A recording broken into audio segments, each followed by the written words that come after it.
What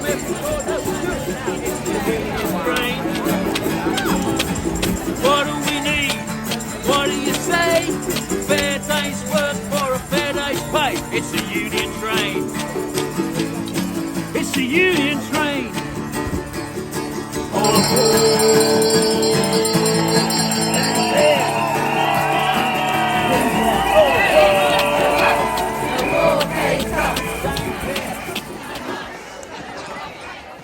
I won't keep you too long. I know you've all got loads of marking to get back to. So I don't think the government thought we could do it. They didn't think we could get beyond that threshold to prevent us from taking strike action. But we showed them. We did it. So thank you for winning the argument. Thanks for getting the vote out when we reached the formal strike ballot. This is a massive achievement. Let's make no mistake about that. A fifth of the cohort that trained when I trained have left the profession. A third of new teachers will leave within 5 years. After 10 years, 50% of us have left or say we want to leave. No other profession that I really know of is getting rid of experience on that scale. And I have to ask myself why. But you've heard why, but I'll tell you. The top 2 reasons that we cite for leaving is our work-life balance and our workload. Without fail. And those things are linked to our pay. So I stand here, this is the first day I've ever taken off from work, apart from when I had COVID. And it feels incredibly strange for me to be standing here and not in my classroom with my class. However, I actually stand here for my colleagues. I stand here because I want to make friendships and relationships with my colleagues that I know are going to last.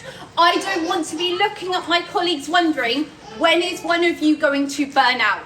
When is one of you going to get sick of this? When is one of you going to want to quit? Because that is a question I have asked myself already, and that's not okay. It's 100% not okay. And those things are linked to our pay, but that pay should not be coming from my school's overstretched budget, where that pay rise should not be coming from my school's budget, where we are struggling to pay our heating costs, where we are struggling to pay for paper. That pay rise should be coming from our government. So I stand here today, about 2.5 years into my career, and I ask our government to give us a fully funded pay rise that we deserve, please.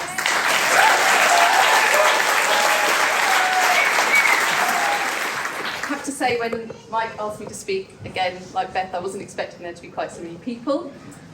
Wasn't expecting there to be a stage. Didn't even really realise there'd be a microphone. So I've been teaching for 13 years. I'm a Year 6 teacher and work-based rep at Cheswood. I'm also a mum of 4 at various different schools.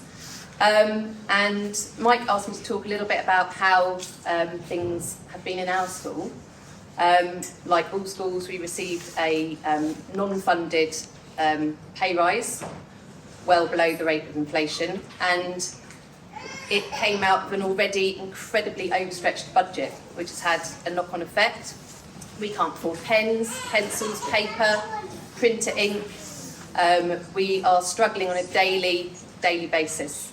Our class sizes are now at the maximum limit, so we've got Year 3 classes which have 32 pupils.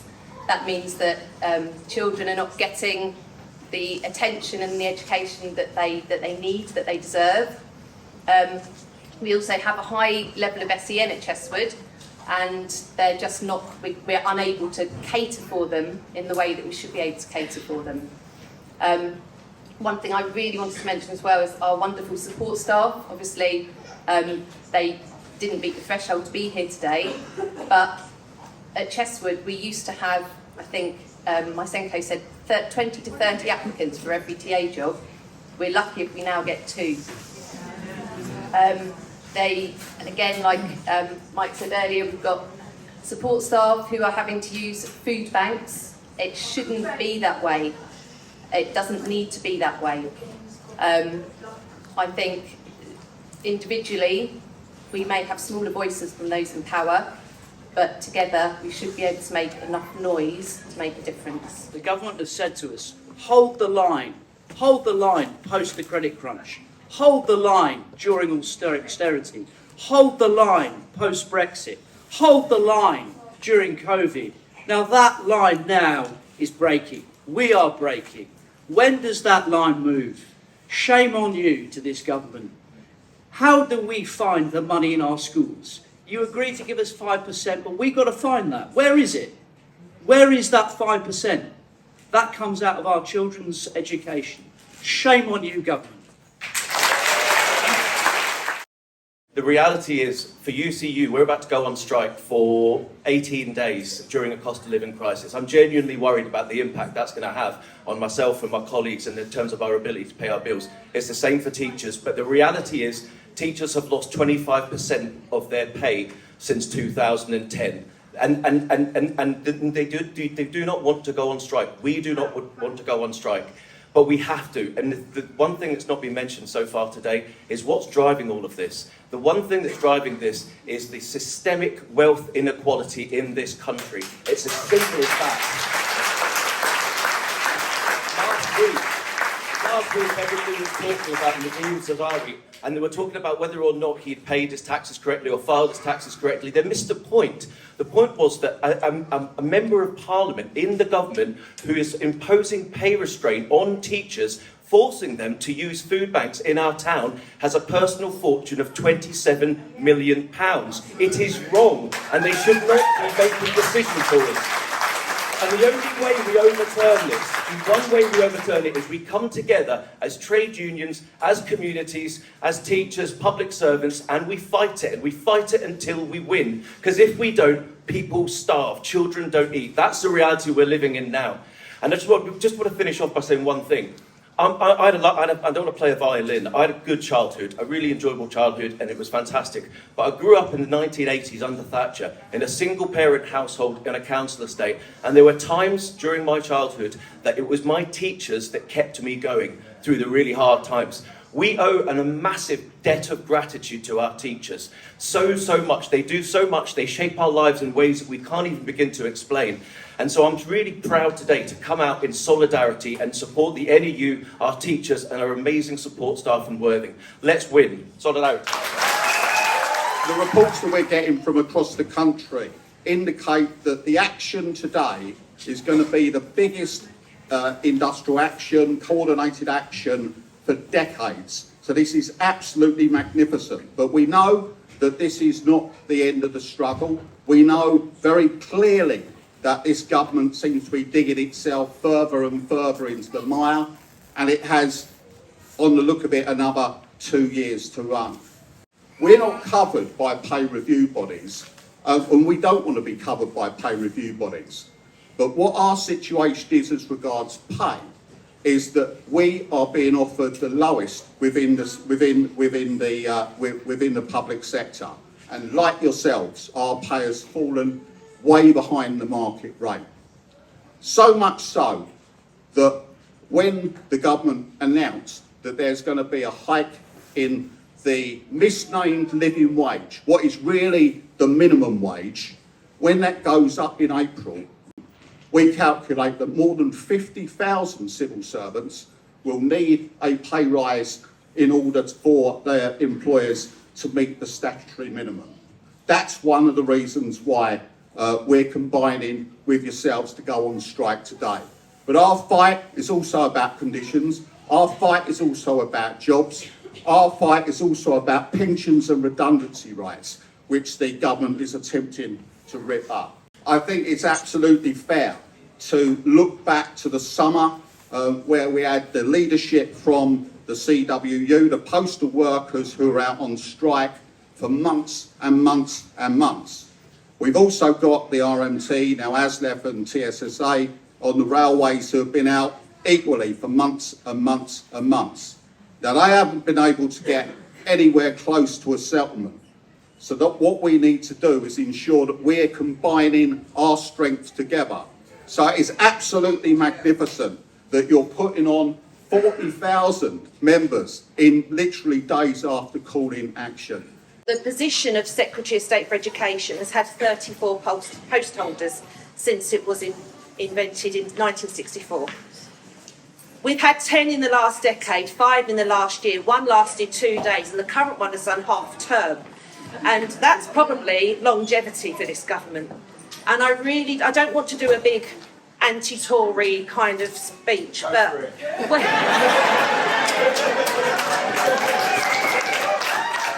where is the political leadership? Where is the strategy?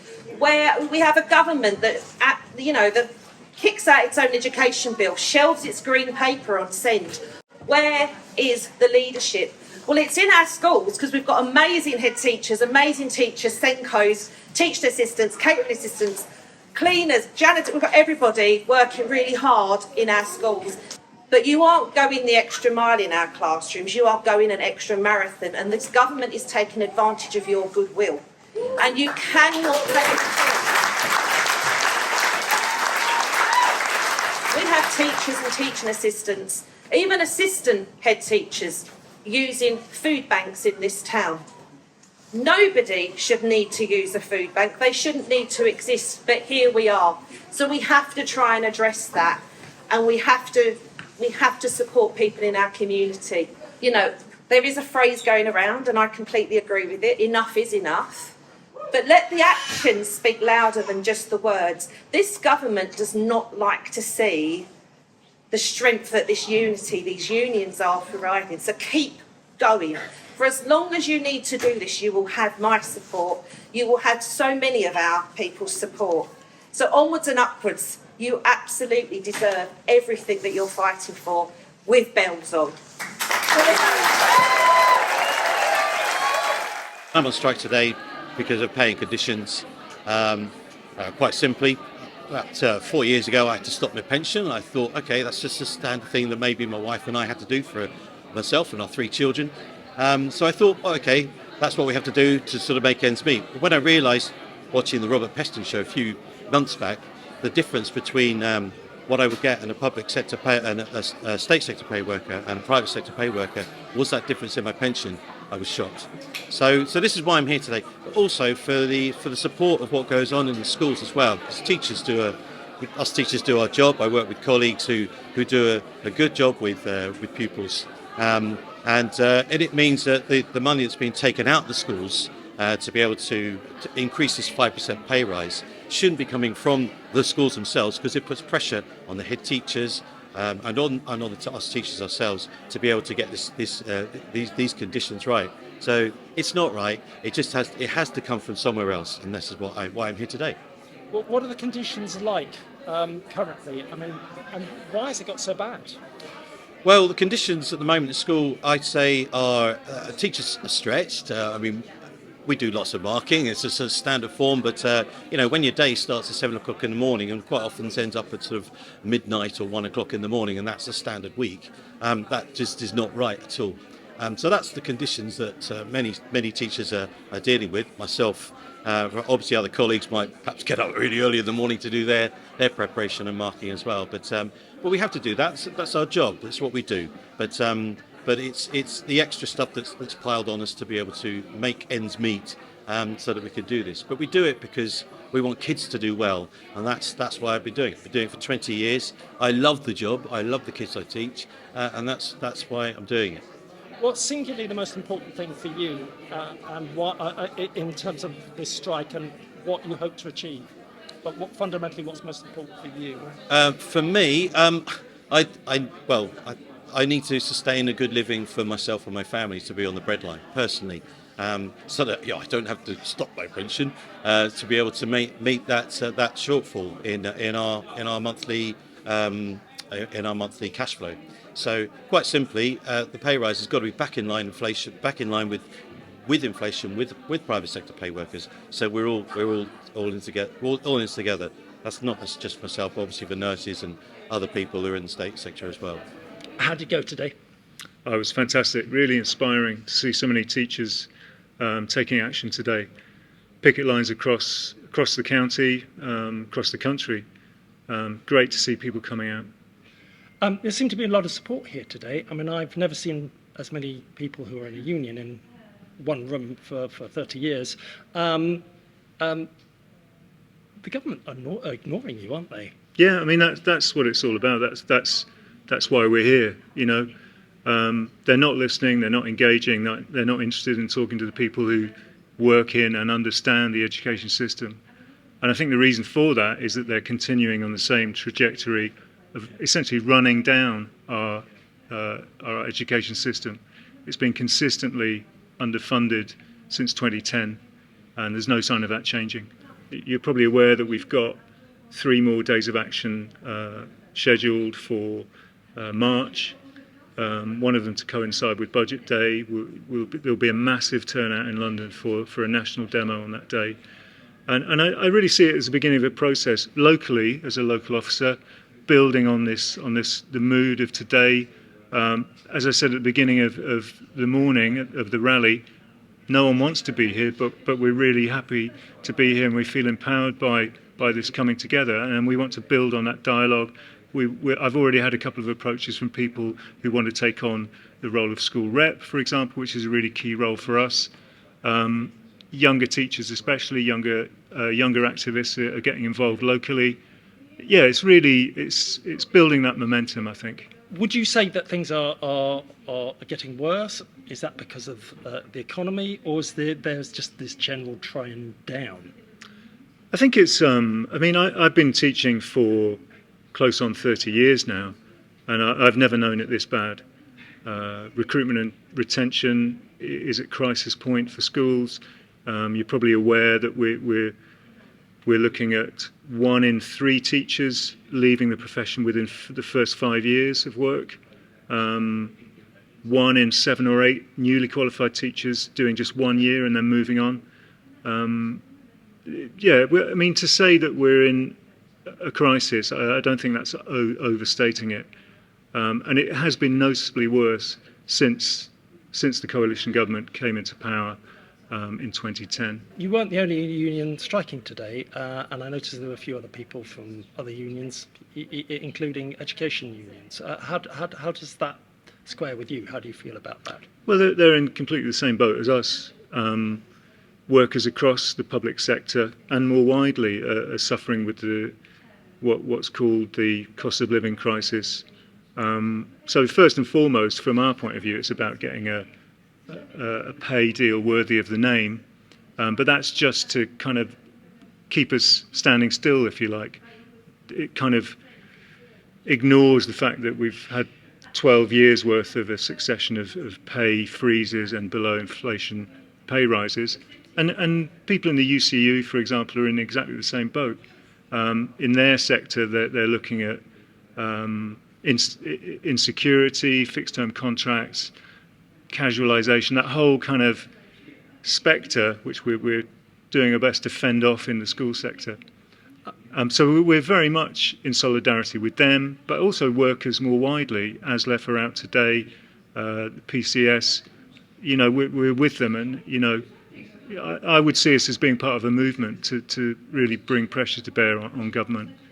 I mean, I've been speaking to nurses and on their picket lines a couple of weeks ago, and there are all sorts of issues, and some of those are really fundamentally about pay and conditions. I mean, is there a similar thread going through all the public services?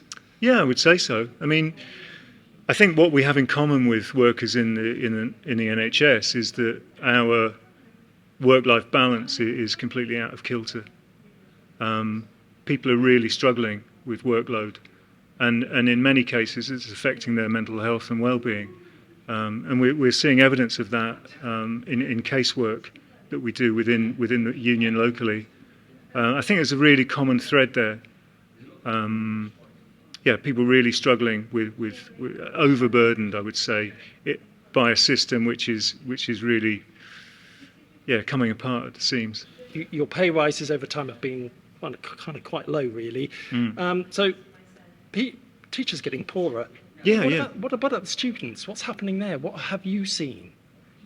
Well, we see evidence of families struggling to heat their homes, to put food on the table, We're aware that many of our parents and carers are accessing food banks, and that extends to the workforce in education as well, support staff especially, but we have had 1 or 2 reports that teachers are in that same boat.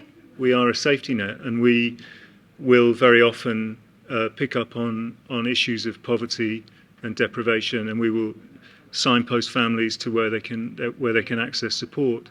And yeah, there's been an increase, and it's across the board.